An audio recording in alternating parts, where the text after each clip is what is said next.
ಪ್ರೀತಿಯ ವಿದ್ಯಾರ್ಥಿಗಳೇ, ಸಾಧನೆ ಅಂದರೆ ಹೇಗಿರಬೇಕು ಅಂದರೆ, ಇಂದು ನೀಲಿ ಪೆನ್ನನ್ನು ಬಳಸುವ ನೀವು ಮುಂದೊಂದು ದಿನ ಹಸಿರು ಪೆನ್ನನ್ನು ಬಳಸುವಂತಾಗಬೇಕು. ಇಂದು ನಿನ್ನ ಗುರಿಯನ್ನು ನೋಡಿ ಹುಚ್ಚ ಎನ್ನುವವರು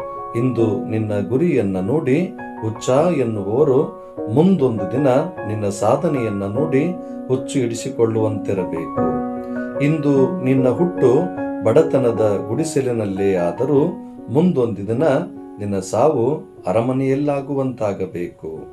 ಇಂದು ನಿನ್ನನ್ನ ಚಿಟಿಕೆ ಹೊಡೆದು ಮಾತನಾಡಿಸುವ ಜನ ಮುಂದೊಂದು ದಿವಸ ನಿನ್ನ ಸಾಧನೆಯನ್ನ ನೋಡಿ ಚಪ್ಪಾಳೆ ತಟ್ಟಿ ಗೌರವಿಸುವಂತಿರಬೇಕು. ಇಂದು ನಿನ್ನನ್ನ ನೋಡಿ ತಲೆ ಎತ್ತಿ ಮಾತನಾಡಿಸುವ ಜನ ಮುಂದೊಂದು ದಿವಸ ನಿನ್ನ ಸಾಧನೆಯನ್ನು ನೋಡಿ ತಲೆ ತಗ್ಗಿಸುವಂತಾಗಬೇಕು. ಇಂದು ನಿನ್ನನ್ನ ನೋಡಿ ಗುರ್ ಎನ್ನುವವರು ಮುಂದೊಂದು ದಿನ ನಿನ್ನನ್ನ ಸರ್ ಎನ್ನಬೇಕು. ಇಂದು ನೀನು ಕಲಿತ ಶಾಲೆಗೆ ಮುಂದೊಂದು ದಿನ ನೀನು ಮುಖ್ಯ ಅತಿಥಿಯಾಗಿ ತೆರಳುವಂತಿರಬೇಕು.